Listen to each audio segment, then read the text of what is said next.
గోవింద గోవింద గోవింద గోవింద.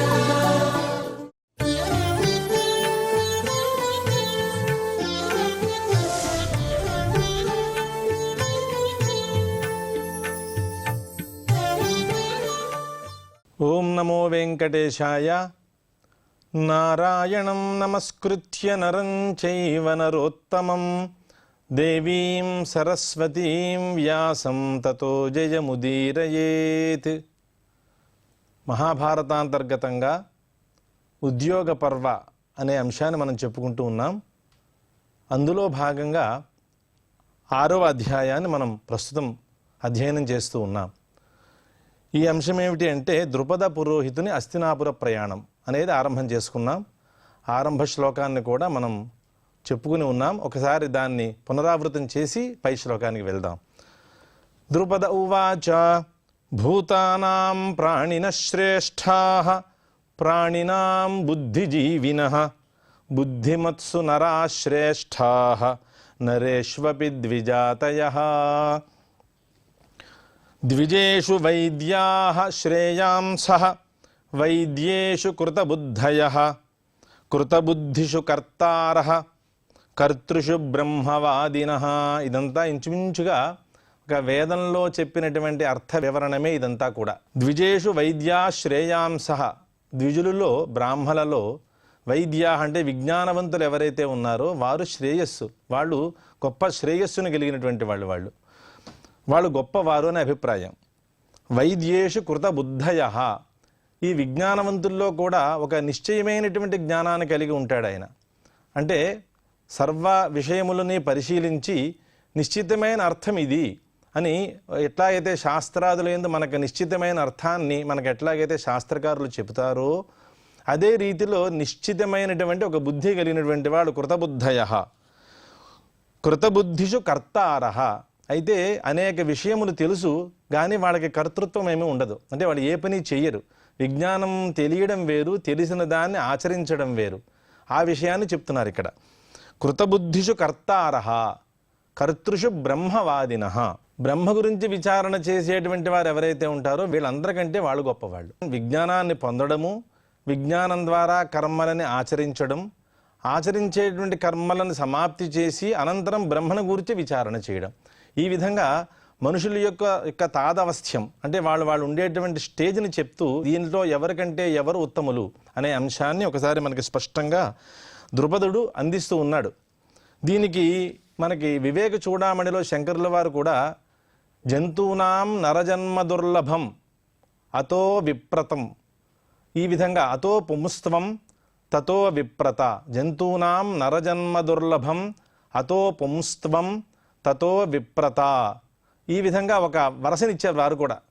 జంతువులు అన్నిట్లోనూ కూడా, జంతువులు అంటే సమస్త ప్రాణులు జంతువులే, జంతు శబ్దం చేత సమస్త ప్రాణికోటి చెప్పబడుతుంది. ఈ విధంగా సమస్త జంతువుల్లోనూ దుర్లభమైంది ఏది అంటే నరజన్మ దుర్లభం, చాలా గొప్పది అది. నరజన్మ దుర్లభం అతో పుంస్త్వం అంటే పురుషుడిగా సామర్థ్యం, అంటే సర్వకర్మ సామర్థ్యమే పుంస్త్వం. అంటే ఏ పనైనా మనం సమర్థవంతంగా నిర్వహిస్తూ ఉన్నామంటే అది పుంస్త్వం ఉన్నట్లు అర్థం దానికి. కాబట్టి పుంస్త్వాన్ని పొందడం అనేది దానికంటే విశేషం. తతో విప్రత, వేదాధ్యయనాది సంపత్తి, శాస్త్రాది సంపత్తి ఇవన్నీ చేయడం ఉందే ఇదే విప్రత్వం. అంటే కేవలం ఏదో ఉపనయనం చేసుకుని వేదార్హతని కోల్పోయి ఇతరత్ర వేరే సంచారం చేయడం కాదు. వేదాధ్యయనము చేయడము, శాస్త్రాధ్యయనము చేయడమే విప్రత్వం. అంటే దీనికంటే వైదిక ధర్మ మార్గ నిరత, వేదోక్తమైనటువంటి కర్మలను ఆచరించడం దీనికంటే శ్రేష్టము, దానికంటే ఉత్తమమైనది బ్రహ్మవాదినః. ఇదే మాటనే అక్కడ అనుసరిస్తూ ఉన్నారు శంకరుల వారు కూడా ఇదే మాటను ఉపదేశం చేశారు. అనంతరం స భవాన్ కృతబుద్ధీనాం ప్రధాన ఇతి మే మతిః కులేన చ విశిష్టోసి వయసా చ శ్రుతేన చ. స భవాన్, అటువంటి నీవు కృతబుద్ధీనాం ప్రధానః, అనేక మంది బుద్ధులు ఆలోచన ఉన్నటువంటి విజ్ఞానవంతులు చాలామంది ఉన్నారు, వాళ్ళందరిలోనూ కూడా నువ్వు ప్రధానుడివి అని నా యొక్క ఆలోచనయ్యా అని అంటున్నాడు ఆయన. ద్రుపదుడు పురోహితునితోటి మాట్లాడుతున్నాడు. అంతటి గొప్పవాడు ఆయన పురోహితుడు మాట. కృతబుద్ధయ, కృతబుద్ధులలో కూడా ఇతను ప్రధానుడు అంటే ఆలోచనాపరులందరిలోకి కూడా ఇతను అత్యంత ఉత్కృష్టమైన ఆలోచన కలిగినవాడు, అంటే వెళ్ళే పనిని సానుకూలం చేసే శక్తి సామర్థ్యాలు ఉన్నవాడు అనే అభిప్రాయం. అందుకే ప్రధాన ఇది మే మతిహి. ఏమిటి ఆ విశేషములు ఏమిటి చెప్తున్నాడు? నువ్వు ఇంకా నువ్వు విశిష్టుడివై ఉన్నావు అంటే దేని చేత విశిష్టుడివై ఉన్నావు అనే అభిప్రాయము ఉత్తరపాదం చేత చెప్తూ ఉన్నారు. కులేనచ విశిష్టోసి. కులం అంటే బ్రాహ్మణ కులంలో పుట్టాడు ఆయన, స్వధర్మాచరణ చేస్తాడు, ఎంతో విద్యా సంపత్తి ఉన్నది కాబట్టి ఆయన కులం చేత కూడా విశిష్టుడై ఉన్నావు అని చెప్తున్నాడు ఆయన. తర్వాత వయసాచ శృతేనచ. వయస్సు చూస్తే చాలా పెద్దది. శృతం అంటే అనేక పాండిత్యం.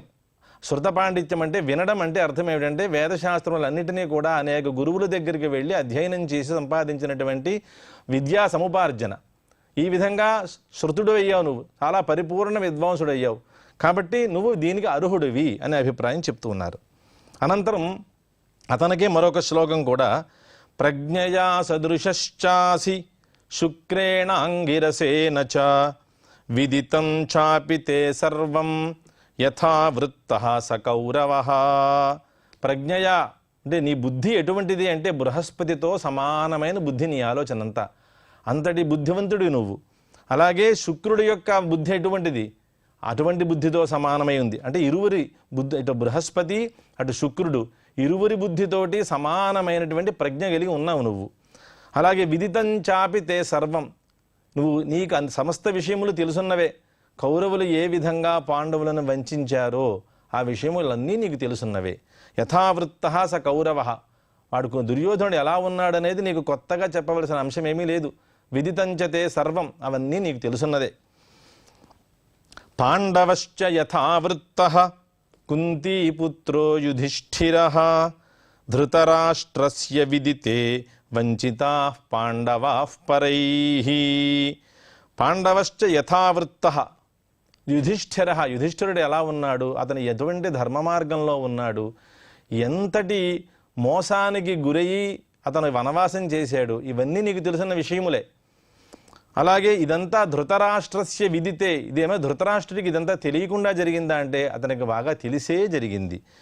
ఎవరి చేత వంచింపబడ్డారు? పాండవాహ వంచితాః పరైః. శత్రువుల చేత వారంతా కూడా వంచింపబడ్డారు. దుర్యోధనాది శత్రువుల చేత వంచింపబడి ఉన్నారు.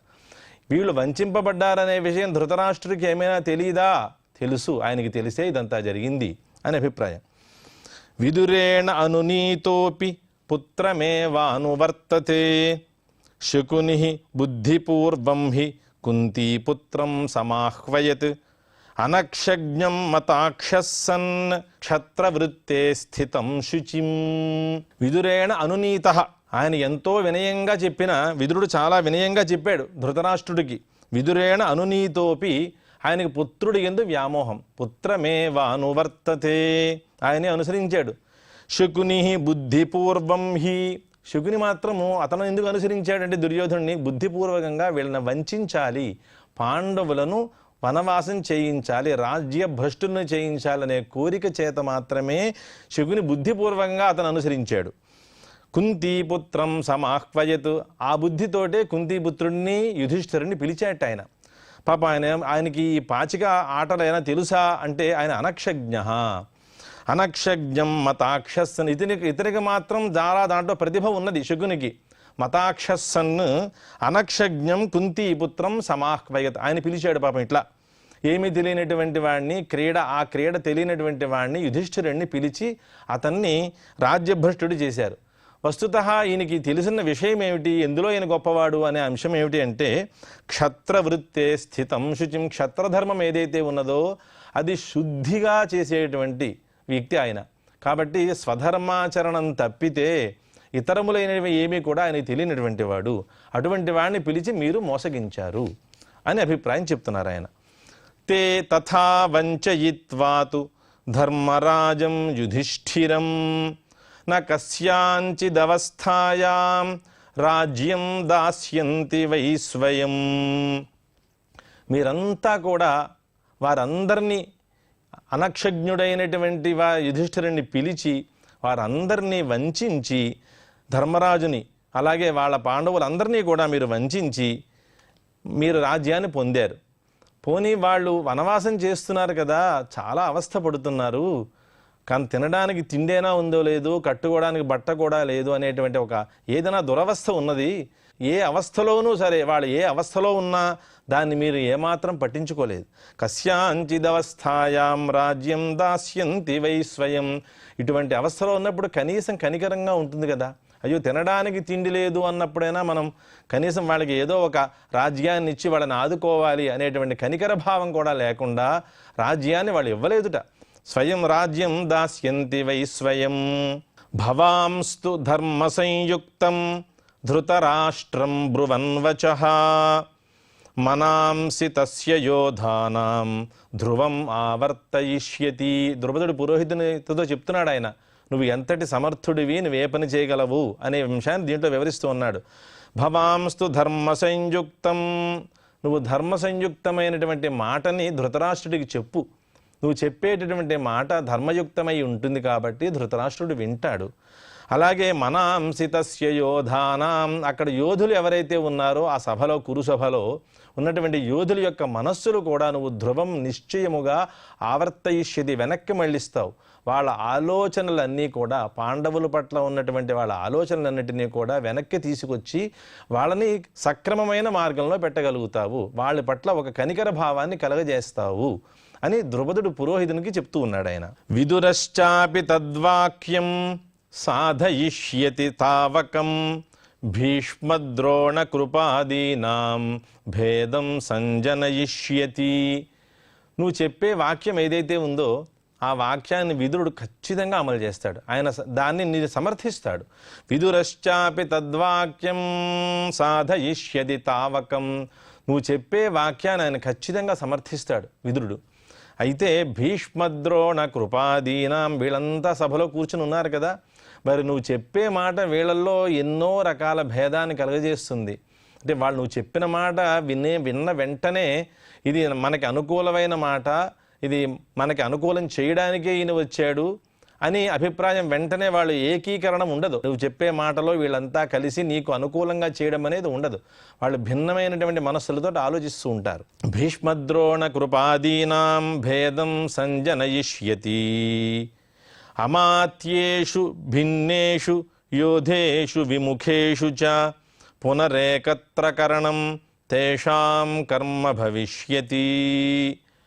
ఈ అమాత్యులంతా అక్కడ కూర్చుని ఉన్నారు. వాళ్ళంతా కూర్చుని ఉన్నప్పుడు నువ్వు చెప్పే మాట వాళ్ళకి భిన్నములుగా ఉంది. అంటే వాళ్ళందరిలోనూ రకరకాలైనటువంటి ఆలోచనలు. అమాత్యేషు చ భిన్నేషు యోధేషు విముఖేషు చ, యోధులంతా ఉన్నారు, వాళ్ళంతా విముఖులుగా ఉన్నారు. అంటే నీ మాట వాళ్ళకి రుచించినప్పుడే వాళ్ళల్లో ఒకటిగా ఉండడం అనేది ఏర్పడుతుంది. నువ్వు చెప్పే మాట భిన్నములుగా ఉండొచ్చు, ఒక మనిషికి రుచించవచ్చు, మరొక మనిషికి వేరేగా తోచచ్చు. కాబట్టి అమాత్యేషు చ భిన్నేషు యోధేషు విముఖేషు చ, ఇలా ఉన్నవారందరినీ కూడా నువ్వు చెప్పే మాటతో వాళ్ళందరినీ ఒకటి చేసి వీళ్ళకి అనుకూలం చేయాలి. అది ఎంత పెద్ద పని, చాలా గొప్ప శక్యం కాదు అది ఎవరి వల్ల కూడా, అంతటి కష్టమైన పని అది. అమాత్యేషు చ భిన్నేషు యోధేషు విముఖేషు చ పునరేకత్రకరణం తేషాం కర్మ భవిష్యతి. వాళ్ళందరినీ ఒక తాటిమీకి లాక్కు రావడం అంటే ఎంత కష్టమైన పని. ఏతస్మిన్నంతరే పార్థాః సుఖమేకాగ్రబుద్ధయః సేనాకర్మ కరిష్యంతి ద్రవ్యాణాం చైవ సంచయం.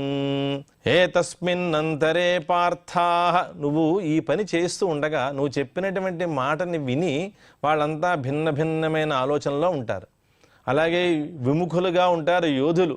వీళ్ళంతా కలిసి నువ్వు చెప్పిన మాటకి వాళ్ళు సమర్థించి నీకు అనుకూలంగా రాగడానికి పట్టే సమయం ఏదైతే ఉందో ఆ సమయం మధ్యలో వీళ్ళు ఏం చేస్తారంటే పాండవులు సుఖమేకాగ్రబుద్ధయ, వాళ్ళు నిశ్చయమైనటువంటి ఒక జ్ఞానం కలిగి ఉన్నారట. వాళ్ళు ఏమిటంటే ఇదే సమయం మనము సేనా సముపార్జన చేయడానికి మనకి ఇది అనుకూలమైన సమయం. ఇప్పుడు వాళ్ళంతా ఒక ఆలోచనలో పడ్డారు. మనం తీసుకెళ్ళిన మాట ఏదైతే ఉన్నదో ఆ మాట విని వాళ్ళలో చాలామందిలో చాలా ఆలోచనలు వచ్చాయి. ఈ చాలా ఆలోచనలన్నీ కలిపి ఒక ఆలోచన అవ్వాలి. ఈ ఒక ఆలోచన అయితే కానీ వీళ్ళకి అనుకూలం కారు.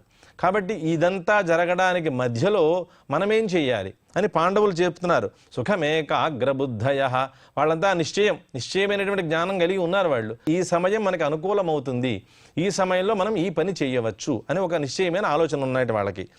సేనా కర్మ కరిష్యంతి, సేనాన్ని అంతరినీ కూడా మనం సముపార్జన చేయొచ్చు. అలాగే ద్రవ్యాణాంచైవ సంచయం, దీనికి కావాల్సినటువంటి ద్రవ్యములంతా కూడా ద్రవ్య సమూహాన్ని మనం పోగు చేసుకోవచ్చు అనే అభిప్రాయం ఆలోచనతో ఉన్నారు వాళ్ళు. విద్యమానేషు చ స్వేషు లంబమానే తథాత్వయి న తథాతే కరిష్యంతి సేనాకర్మణ సంశయ. విద్యమానేషు చ స్వేషు అంటే ఈ దృశ్య అవస్థలో ఉన్నారు వాళ్ళంతా భిన్నమైన ఆలోచనలో ఉండి రకరకాల ఆలోచనలు చేస్తూ ఉండగా నువ్వేం చేస్తున్నావు అంటే లంబమానే చ త్వయి అంటే విలంబం, మరింత విలంబం చేస్తూ ఉన్నావు. విలంబం కుర్వాణే త్వయి, మరింత ఆలస్యం చేస్తూ ఉన్నావు నువ్వు. ఇలా చేస్తూ ఉన్నప్పుడు వాళ్ళంతా ఈ రకమైనటువంటి వ్యాపారంలో ఉన్నారు కాబట్టి వాళ్ళు ఈ పాండవులు చేసే పని ఏదైతే ఉందో అంటే సేనా సముపార్జన చేయడం, ద్రవ్యాన్ని పోగు చేసుకోవడం అనేది ఏదైతే ఉందో ఈ పని వాళ్ళు ఆ సమయంలో చేయలేరు. వాళ్ళు ఆ సమయంలో చేయలేని పని వీరు ముందు చేసేస్తున్నారు. కాబట్టి వీళ్ళ దగ్గర ముందు సిద్ధమైపోతుంది మొత్తం ద్రవ్యం కానీ సేనా సమూహం కానీ.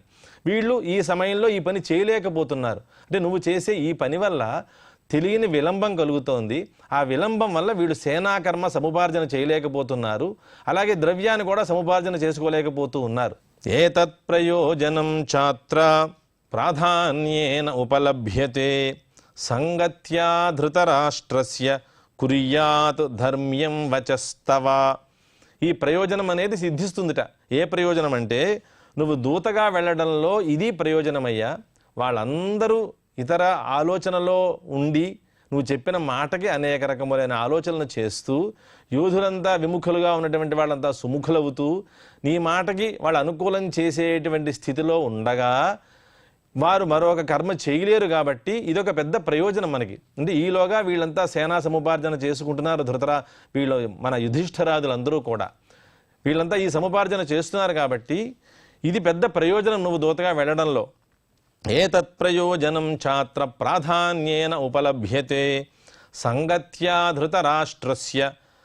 ధృతరాష్ట్రునితో ఒక మంచి కలయిక ఏర్పడుతుంది.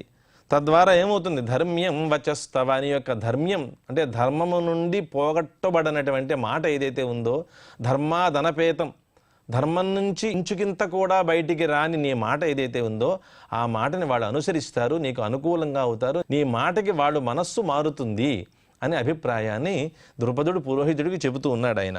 ఏతత్ ప్రయోజనం చాత్ర ప్రాధాన్యేన ఉపలభ్యతే సంగత్యా ధృతరాష్ట్రస్య కుర్యాతు ధర్మ్యం వచస్తవ. స భవాన్ ధర్మయుక్తశ్చ ధర్మ్యంతేషు సమాచరన్ కృపాలుషు పరిక్లేశాన్ పాండవీయాన్ ప్రకీర్తయన్ వృద్ధేషు కులధర్మం చ బ్రువన్ పూర్వైః అనుష్ఠితం విభేత్స్యతి మనాంసి ఏషాం ఇతి మే నాత్ర సంశయః. స భవాన్ ధర్మయుక్తశ్చ ధర్మ్యం తేషు సమాచరన్. ధర్మపరాయణుడమైనటువంటి నీవు ధర్మయుక్తుడై ఉన్నావు కాబట్టి వాళ్ళ యందు ధర్మ్యం అంటే ఆ ధర్మ విషయం ఏదైతే ఉన్నదో ఆ ధర్మాన్ని వాళ్ళకందరికీ నువ్వు చెబుతూ ఉండు. అలా ఉన్నప్పుడు కృపాలులైనటువంటి మహారాజులంతా అక్కడ ఉన్నారు కదా, కృపాలుషు పరిక్లేశాన్ పాండవీయాన్ ప్రకీర్తయన్. వీళ్ళు పాండవులు ఎంతటి దుఃఖాన్ని పొందారు, వాళ్ళు ఎన్ని బాధలు పడ్డారు వనవాసంలో, అలాగే అజ్ఞాతవాసంలో ఎంత దుఃఖాన్ని పొందారు, వాళ్ళ యొక్క క్లేశాన్నంతా కూడా నువ్వు కీర్తిస్తూ ఉండు, అక్కడ బాగా చెబుతూ ఉండదాన్ని. పాండవీయాన్ ప్రకీర్తయన్ వృద్ధేషు కులధర్మంచ బ్రువన్ పూర్వైరనుష్ఠితం. పూర్వులు అనుష్ఠించినటువంటి కులధర్మం ఏదైతే ఉందో ఆ కులధర్మాన్ని గురించి చెప్పు నువ్వు. కులధర్మం ఏంటంటే స్వధర్మం ఏదైతే ఉన్నదో ఆ ధర్మమాన్ని చెప్తే వాళ్ళ మనస్సులు మారతాయి. వాళ్ళంతా ధర్మం నుంచి పోగొట్టబడినటువంటి మనస్సులుగా కలిగి ఉన్నారు, అంటే ధర్మ మార్గంలో లేరు. కాబట్టి కులధర్మం ఏదో వాళ్ళకి ఒకసారి మళ్ళీ నువ్వు జ్ఞాపకం చెయ్యి. ఆ కులధర్మాన్ని చెప్పడం ద్వారా వాళ్ళందరిలోనూ కూడా మనస్సు మార్పు వస్తుంది. వృద్ధేషు కులధర్మంచ బ్రువన్ పూర్వైరనుష్ఠితం విభేత్స్యతి మనాంస్యేషాం ఇతి మే నాత్ర సంశయ. నువ్వు గనక ఈ విషయాల్ని ఆ ధర్మం గురించి చెబుతూ ఉంటే గనక కులధర్మాన్ని అలాగే స్వధర్మాచరణని వాళ్ళు చేసినటువంటి పాపాన్ని సభలో నువ్వు చెప్పినట్లయితే వీళ్ళందరి మనస్సుల్లో కూడా మార్పు వస్తుందయ్యా అని అభిప్రాయాన్ని చెప్తున్నాడు ఆయన. విభేత్స్యతి మనాంస్యేషాం ఇతి మే నాత్ర సంశయ. ఇలా నువ్వు గనక చెప్పినట్లయితే వాళ్ళ మనస్సులు మారతాయి అనడంలో ఏమాత్రము సంశయం లేదు అని ఆయన అభిప్రాయంగా చెప్తున్నారు. పాపం నచతేభ్యో భయం తేస్తి బ్రాహ్మణో హ్యసి వేదవిత్ దూతకర్మణి యుక్తశ్చ స్థవిరశ్చ విశేషతః. ఆయనకి ఇంకొక శ్లోకాన్ని చెప్తున్నారు. ఆయన యొక్క విశేషం, దూత యొక్క విశేషణాలు ఎలా ఉన్నాయి అనే అభిప్రాయాన్ని చెబుతూ ఉన్నారు ఇక్కడ. నచతేభ్యో భయం అస్తి, వాళ్ళ వల్ల నీకైనా భయం ఏర్పడుతుందేమో అని నీకు శంక ఉండొచ్చు. అంటే వెళ్ళేటువంటి పక్షం ఎటువంటి కౌరవ పక్షం. వాళ్ళ దగ్గరికి వెళ్ళి మనం మాటలు విని వాళ్ళు మనకి అనుకూలంగా ఉంటారా, లేకపోతే మన మాటల ద్వారా వాళ్ళకి ఏదైనా కోపోద్రిక్తులయ్యి మనకి ఏదైనా హాని కలగజేస్తారా అనే భయం నీకు ఉండొచ్చుగాక. నచతేభ్యో భయం తేస్తి, నీకు మాత్రం ఆ భయం లేదు, వారి వలన నీకు భయం లేదు అంటున్నాడు ఆయన. ఎందుకు లేదు అంటే బ్రాహ్మణో హ్యసి వేదవిత్, నువ్వు వేదములు అధ్యయనం చేసావు, అర్థజ్ఞానాన్ని తెలుసుకున్నావు కాబట్టి, జ్ఞానపరుడై ఉన్నావు కాబట్టి, తత్రాపి బ్రాహ్మణుడై ఉన్నావు కాబట్టి నీకు ఏ రకమైన అపకారం వాళ్ళు తలపెట్టరు. ఇందులో మనం తెలుసుకోవాల్సినటువంటి ఒక ధర్మం ఏమిటి అంటే బ్రాహ్మణుడిని ఏ రకంగా హింసించకూడదు. ఆ రకమైన హింస సర్వథా ప్రళయహేతువు అవుతుంది, అది మనకి లోక శ్రేయస్సు కాదు అనేటువంటి ఒక ధర్మమైనటువంటి అంశాన్ని మనకు అందిస్తూ ఉన్నారు ఆయన. బ్రాహ్మణో హ్యసి వేదవిత్ దూతకర్మణి యుక్తశ్చ, తత్రాపి నువ్వు దూతకర్మలో ఉన్నావు. నువ్వు వాళ్ళ పక్షాన నువ్వు వెళ్ళి వాళ్ళకి అనుకూలంగా చేయడం కోసం వెళ్ళావు కాబట్టి, రెండు రాజ్యాలని నువ్వు కలపాలనేటటువంటి సంధి కోసం వెళ్ళావు కాబట్టి నీ మాటలు వాళ్ళకి ఏ రకమైనటువంటి భేదాన్ని కలగజేయవు. ఒకవేళ కలుగు చేసినా నీకు మాత్రం ఏ హాని తలపెట్టరు వాళ్ళు. దూతకర్మణియుక్తశ్చ స్థవిరశ్చ విశేషతః, తత్రాపి నువ్వు చాలా పెద్దవాడివి కాబట్టి వాళ్ళ వల్ల నీకే భయము లేదు అని నిశ్చయం చేశారు ఆయన. సభవాన్ పుష్యయోగేన ముహూర్తేన జయేన చ కౌరవేయాన్ ప్రయాత్వాషు కౌంతేయస్య అర్థసిద్ధయే. నువ్వు బయలుదేరి వెళ్ళు. ఎప్పుడు వెళ్ళాలి అంటే పుష్యయోగేన ముహూర్తేన జయేన చ, పుష్యమీ నక్షత్ర సంబంధం ఉండి ఒక జయముహూర్తంతో కూడి నువ్వు అలా బయలుదేరినాడు గనక, నువ్వు ఎప్పుడైతే అలా బయలుదేరతావో శీఘ్రంగా కౌరవేయాన్, కౌరవేయుల గురించి అంటే మనం వెళ్ళేది ఎక్కడికి వెడుతున్నాడు ఈయన, కౌరవ పక్షానికి వెడుతున్నాడు కాబట్టి వాళ్ళ గురించి నువ్వు వెళ్ళేటప్పుడు ఈ ముహూర్తంలో ఈ యోగంతో నువ్వు బయలుదేరి వెళ్ళు. అలా వెళ్ళడం వల్ల ఏమిటి ప్రయోజనం? కౌరవస్యార్థసిద్ధయే, వాళ్ళ యొక్క పాండవుల యొక్క ప్రయోజనం ఏదైతే ఉందో ఆ ప్రయోజనం సిద్ధిస్తుంది. ఆ ప్రయోజనం సిద్ధించడం కోసమే ఈ యోగంతో కూడిన ఈ ముహూర్తంలో నువ్వు బయలుదేరి వెళ్ళు. అది స్థిరముగా నువ్వు అనుకున్న పని సిద్ధమవుతుంది. కాబట్టి ఇక్కడ మనకి ముహూర్తం అనేది చాలా ప్రాధాన్యము. అలాగే పుష్యమీ నక్షత్ర సంబంధము, ఇవన్నీ కూడా భారతకాలం నుంచి మనకి ముహూర్త నిర్ణయం వస్తోంది. ఫలానా నక్షత్రము ఫలానా ముహూర్తంతో కూడినప్పుడు ఉండేటువంటి ఫలం, ఎటువంటి ఫలం మనం పొందుతాము అనే అంశములన్నీ కూడా ఇందులో ప్రస్తావింపబడ్డాయి. అంటే జ్యోతిష కాలం ఏనాటిది, జ్యోతిషం అనేది శాస్త్ర ప్రమాణము, దానివల్ల మనకి మేలే తప్పితే హాని జరగదు. ఇది తెలియని వాళ్ళు చెప్పడం వల్ల వస్తే హాని జరుగుతుంది, కానీ శాస్త్రముఖంగా అధ్యయనం చేస్తే జ్యోతిషం ఎప్పటికీ మనకి అనుకూలమే, మనకి తద్వారా గొప్ప విజ్ఞానాన్ని అందిస్తుంది అది. కాబట్టి దాని పట్ల దురవగాహన అనేది వద్దు. తథానుశిష్ట ప్రయయౌ ద్రుపదేన మహాత్మనా పురోధావృత్త సంపన్నః నగరం నాగసాహ్వయం. తథానుశిష్ట ప్రయయౌ ద్రుపదేన మహాత్మనా పురోధావృత్త సంపన్నః నగరం నాగసాహ్వయం. తథా అనుశిష్ట ప్రయయౌ ద్రుపదేన మహాత్మనా, ద్రుపద మహారాజు అనుశిష్ట, ఆయన చేత అనుశిష్టుడవై ఉన్నావు. అనుశిష్టుడు అంటే యస్య హితోపదేశ క్రియతే తస్మిన్, సహ అతడు అని అర్థం. అంటే ద్రుపదుడు మహా ఉపదేశం చేశాడు కదా, మరి పురోహితునికి నువ్వు ఈ విధంగా చేయి, ఇలా చేయి, ఇలా చేయి, అతను ఉపదేశం చేశాడు కాబట్టి, ఉపదేశానుసారం అనుశిష్యుడై ఉన్నాడు కాబట్టి అలా అనుశిష్యుడై వెళ్ళాడు ఆయన అక్కడికి. పురోధావృత్త సంపన్న అని పురోహిత వృత్తి వాళ్ళకి శ్రేయస్సుని కలగజేయాలని చెప్పి వెళ్ళాడు కాబట్టి నగరం నాగసాహ్వయం. ఆ నాగసాహ్వయం అంటే అవి నాగములు ఉన్నటువంటి క్షేత్రం, అదంతా హస్తినాపురం అంటే. కాబట్టి ఆ పురానికి నాగసాహ్వయం అనే ఒక పేరుంది. అటువంటి నగరానికి బయలుదేరి ఆయన వెళ్ళాడు. ఇంతటితోటి ఈరోజు ఈ వచనాన్ని మనం ఆపుకుని రేపటి రోజు అనంతర శ్లోకంతో పునః మనం మళ్ళీ కలుద్దాం. అంతవరకు శ్రియఃకాంతాయ కళ్యాణ నిధయే నిధయేర్థినాం శ్రీవేంకట నివాసాయ శ్రీనివాసాయ మంగళం.